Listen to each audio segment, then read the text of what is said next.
A little girl was enjoying a hike with her father when she smelled something strange. She followed that smell off the trail, and between two large rocks, something made her stop dead in her tracks. A hand, charred black, reaching out from between the stones. The woman had no name, no country, and no face left to photograph. But she did have something though. 8 fake identities, a suitcase full of wigs, a notebook written in code, and 50 sleeping pills found in her system. Norway's most haunting unsolved mystery has gone cold for 54 years. But in 2025, something changed.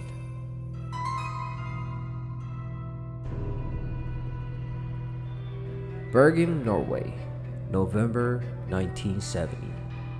A port city ringed by 7 mountains. The kind of place where everyone knows a stranger's face within a week. Locals had another name for the valley where the body was found. They didn't call it Isdalen, they called it Death Valley. Not because of any legend, but because the terrain was brutal, uneven, the kind of place that punished anyone who didn't know it. The kind of place you'd go if you wanted to make sure no one followed you.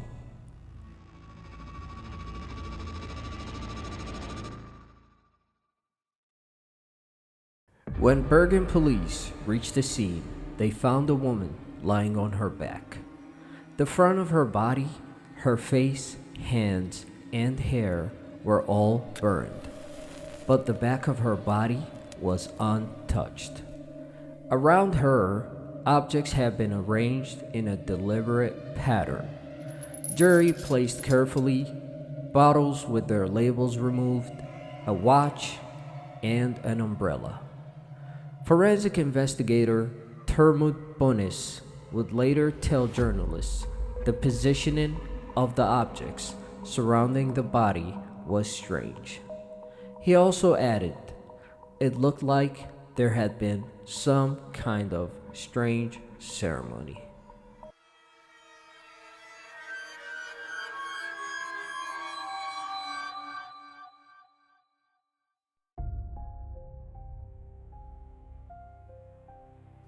This investigation should have been straightforward. A body, evidence nearby, and a city full of witnesses.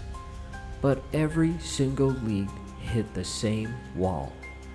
The labels on every item of her clothing had been removed. Not lost, not worn away, but cut out, one by one, before she even arrived. The bottles near her body had all the labels scraped off. Her eczema cream had the name scratched out. Major department stores across Europe were contacted, and not a single one of them could match her clothes to a single sale. This woman had spent serious time and effort making herself impossible to trace, which tells us something crucial. Whatever she was doing in Norway, she definitely knew the stakes. 3 days before her body was found, she checked into her final hotel in Bergen under the name Fenella Lurk, an antique dealer from Belgium. During a single overnight stay, she asked to change rooms, not once, not twice, but a total of 3 times. Staff found this unusual but nobody asked any questions. By the next morning, she was simply gone. And 3 days later, a little girl was hiking and followed the smell into those rocks.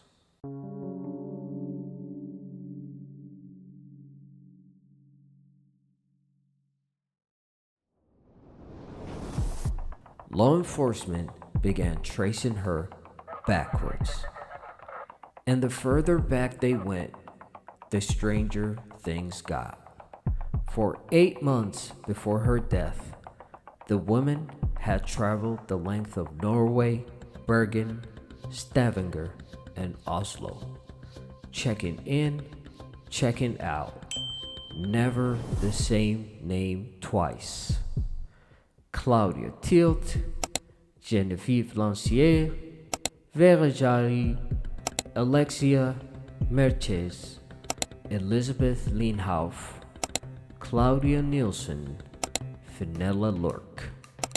7 aliases police confirmed, and each one backed by a passport.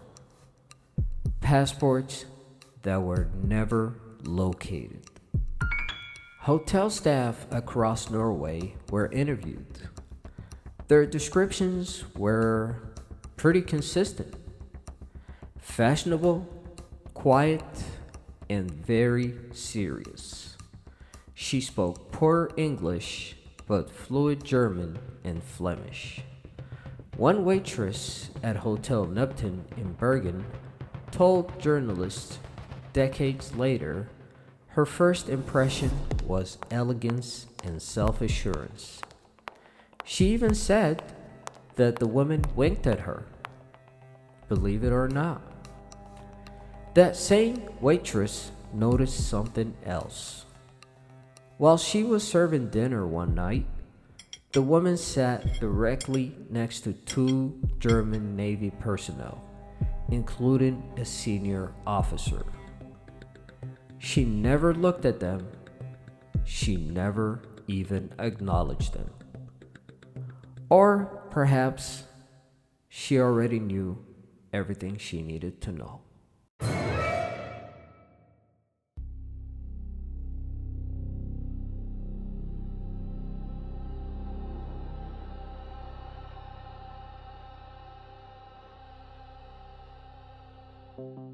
In 2019, nearly 50 years after the body was found, a sea captain named Ketil Kiviashoy came forward. He had been hiking the same trail in Isdalin Valley on the afternoon the woman is believed to have died. He had been on the trail for hours and had seen no body. Then 3 figures appeared, he stated. A woman walking ahead, walking alone, and behind her, approximately 20 meters back, were 2 men. Kiviashoy told the BBC the woman walked as though she was scared and defeated. She was dressed in city clothes, completely wrong for the terrain. So were the men behind her. He passed them on the trail and he looked at the woman. She simply did not look back. Nobody reported this to the police, at least not in 1970. And for 48 years, Ketil said nothing. According to him, he wasn't even sure it mattered. Whether those men killed her or whether she was already dying by choice remains the question that has never been answered. The only thing we know for sure, she was not alone in that valley.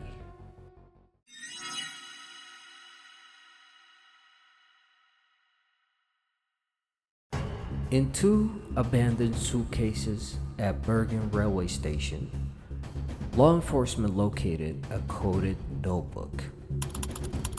They cracked that code. Those codes corresponded to dates and hotel locations.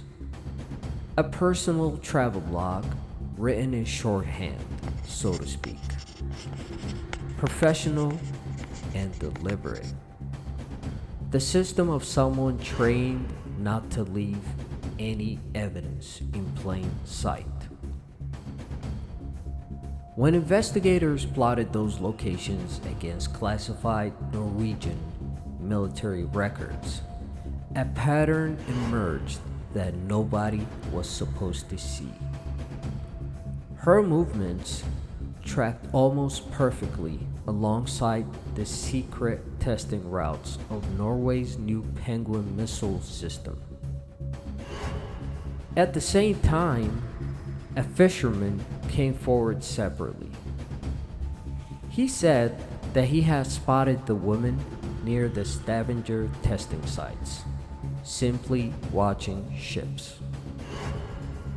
The Bergen police closed the case within weeks, calling it a suicide. The same week, Norway's secret police quietly opened their own classified file on the woman. The two investigations never spoke to each other, and in 2023, a newspaper from Switzerland published something that reframed the entire case.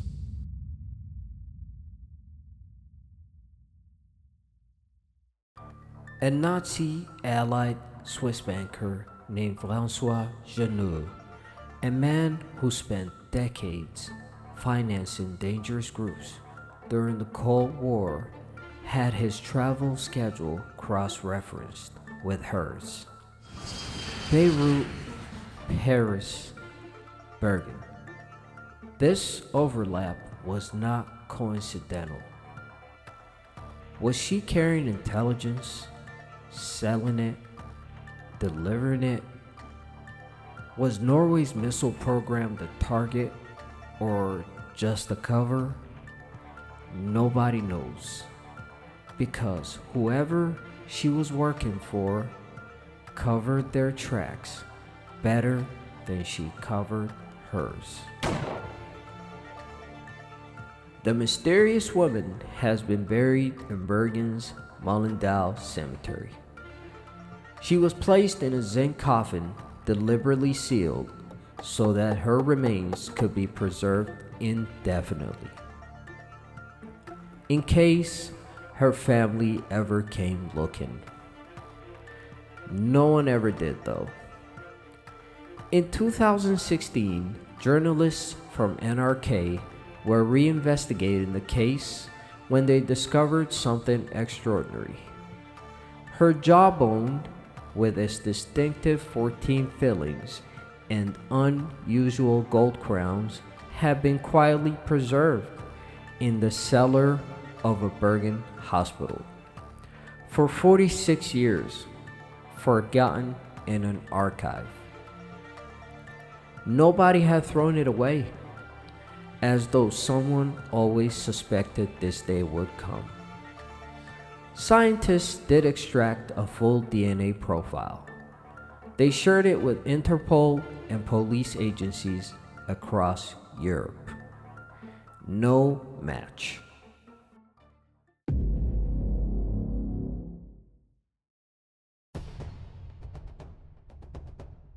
But in 2025, researchers using DNA databases made a breakthrough. Her maternal lineage has been traced to Central Europe. Distant relatives in France have been tentatively identified.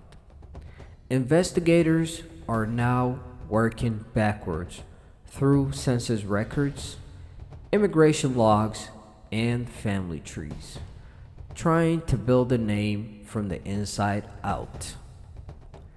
54 years after a little girl found a burned hand between two rocks, we may be closer to a name than we have ever been.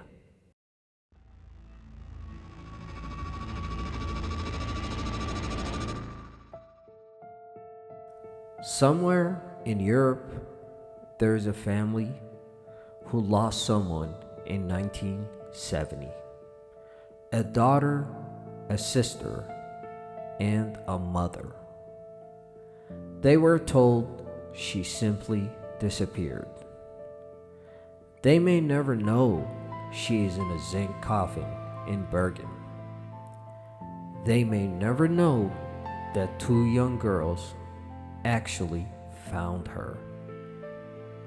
And they may never know that a sea captain saw her face, scared, defeated, walking ahead of two men in the last moments of her life.